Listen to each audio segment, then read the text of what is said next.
Wilson Morales from Black Men TV talking to director Shane Belcourt regarding the film Warrior Strong. How are you? I'm doing great. How you? Good. Obviously, I looked at the trailer.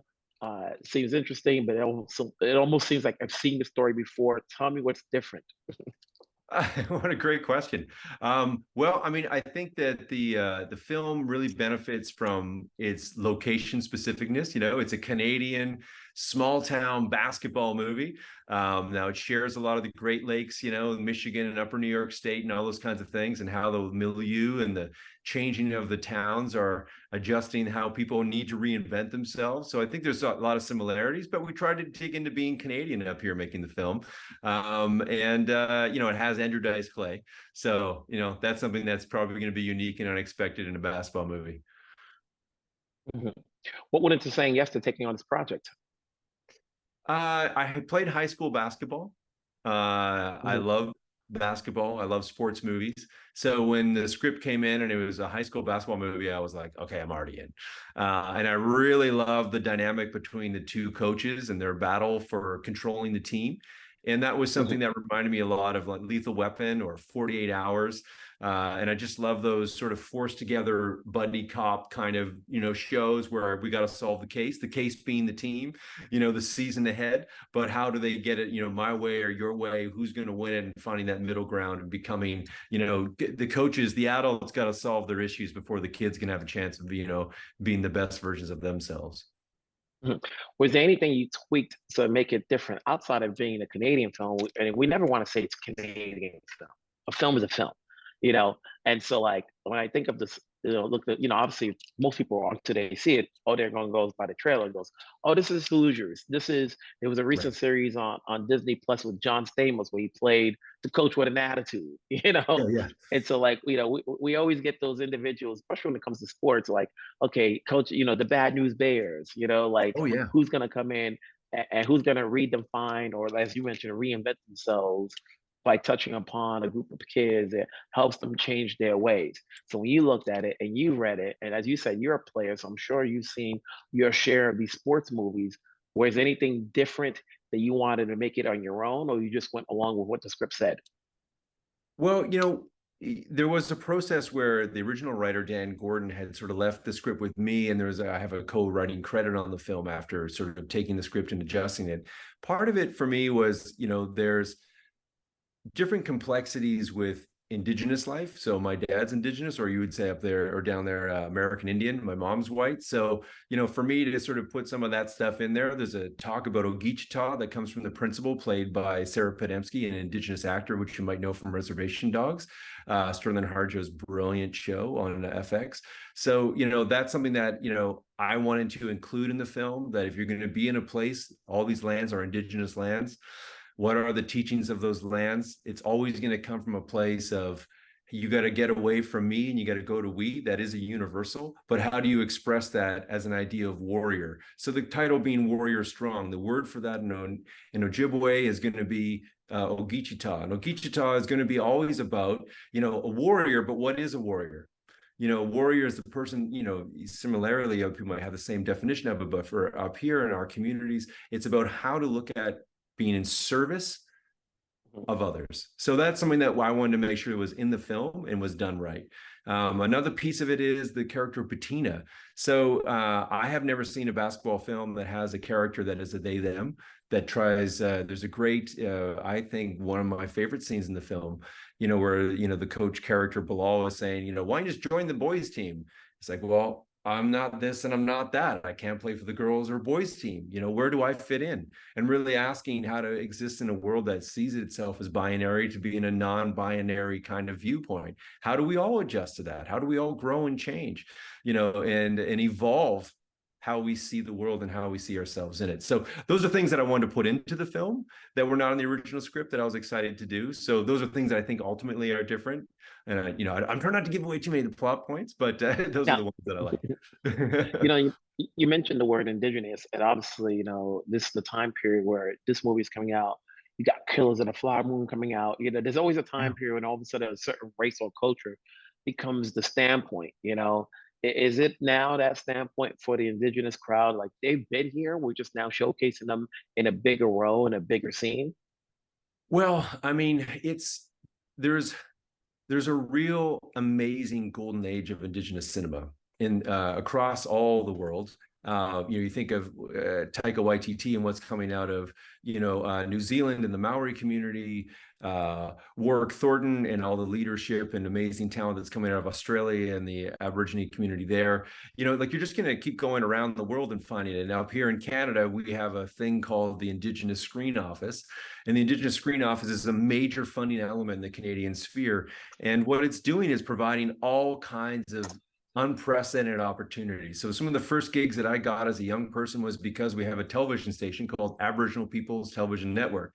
So it's sort of like it's a first of its kind to just make and promote and try to find a way to have indigenous made content, 100% owned, 100% made. That's all who's in it. That's all who made it and worked on it. So I came up in that, with a whole bunch of others. And it's an amazing place to sort of come up with a community of filmmaking, a community of television making that's not competitive, but it's actually supportive, that's inclusive, of trying to bring in multi-generations of filmmaking. And we're not trying to box somebody out to get my dollars. It's like, no, you got it, you take it, you go as far as you can, so that it's really supportive and beautiful. And that's something that, I think through the rest of the world, you're seeing something that's been 20 years in the making.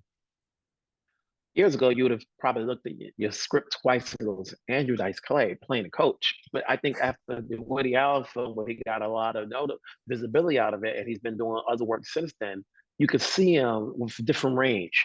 What led you to, to bring in Andrew Dice Clay to play the coach? Yeah, it's at these kind of films, the producers are always, trying to find somebody who will trigger all the financing. So they have a group of stars that they reach out to, and they try to, find somebody who will buy into it. And of course, they're in the sort of the age, the hit of the character that they can sort of play it. And so when Andrew Dice Clay had read the script and was really excited about the vulnerability of the character and where he is in his life and wanted to pursue that, it was kind of exciting. I mean, I had forgotten when I watched A Star Is Born just how I didn't even know it was Andrew Dice Clay who played the father who owned the limo business. It was just like, what a great actor that was. And then afterwards I went home like, wait, that was Andrew Dice Clay. That's really different from what I remember. Him being, in the 90s, the sort of John Travolta, Elvis, shock comedy kind of thing, which wasn't really my thing. I was not I wasn't a fan in that sense. I wasn't against it. I just had I was like, whatever, I have other stuff I like. And so, when I got a chance to meet with him, it was, yeah, you got to talk about that stuff, the controversies, and what do you think? And, where's the line between Andrew Dice Clay or Andrew versus Dice, so to speak? And what are those things? And it was, he's a really, really smart storytelling mind. And he really gets character, and he really gets story. And of course he gets comedy, but he also really gets drama. And he was honestly, and he's a joy to sort of talk about story with and to talk about his character with. He was all in, and it was great. Mm-hmm. And then you have Jordan, obviously playing co-lead.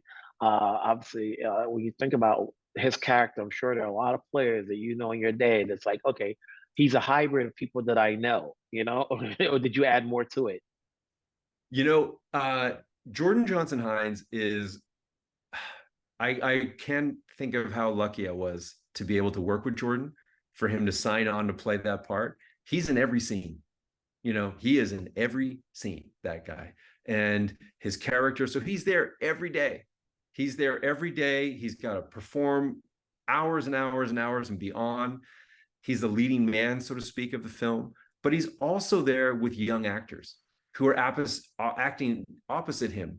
So he can't go in with I'm going to win the day, I'm going to win the scene, I'm going to dominate the performance floor. He has to bring the best out, where now somehow life behind the scenes is imitating the art on the scene and the camera. So he's a phenomenal talent, and he really wanted to dig deep as a first time being a sort of lead in a feature film. And of course, we looked at Stephen Marbury and Kyrie Irving and other people that he was thinking about in a lot of different places and different, not just basketball. And he did his own research, and he came with his own passion, and he really owned the character of Bilal, and he made it his own. And I was just thrilled to just sort of honestly, in some respects, just witness his transformation.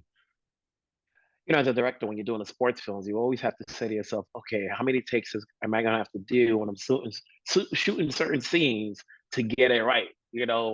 Was it easier or did it take longer than expected when you did these takes, especially the sporting scenes? It was so much harder shooting basketball than I had ever imagined. I feel like I could now, after this experience, like, let's bring on the horses and the dogs, like, let's say the little kids, let's go. I'm not gonna lie to you, it was really, really hard. Because at that level of basketball playing, it's not like you're getting a whole bunch of, I think with the movie Hustle, I loved it. And you're getting real basketball players, go play and we'll just film it. But here we don't have that. We have actors who are playing basketball against actual basketball players. So now they have to figure out how to coexist in the scene of basketball and how to really choreograph their dance moves. And that's really what I wound up making a dance film that happened to have a basketball attached to it as opposed to a basketball film. And I had always imagined something more like Hustle. We just have these players and they just go and people would dunk but then you get actors and you want the actors, you want them to be the characters. That's what people are watching more than basketball. So I was lucky to get great actors, but it meant we had to adjust how we pursued basketball and it was tough. Anyone from actor, director, writer could never stop learning this business. What's your takeaway after you did this film that you can take on to the next project, whatever it may be? Great question. The just this one required with so many challenges of, you want the director to be, I got a vision and I want XYZ and let's get there. And sure, you got to motivate people to get there. But sometimes the feedback in the room is like, I just need to be super supportive. I'm a dad and it felt like I was not so much director with demands. It was more like director, dad, supportive guy. Let's find a way through this challenge. It's too hot in the gym, the AC broke. We're about to film this in this particular shot just got flooded because of a lightning strike, things that, behind the scenes you never see on camera, but on the day it was quite taxing for everybody. And we had a very short shoot with a small budget, so we had to try to do as much as we could with what we had.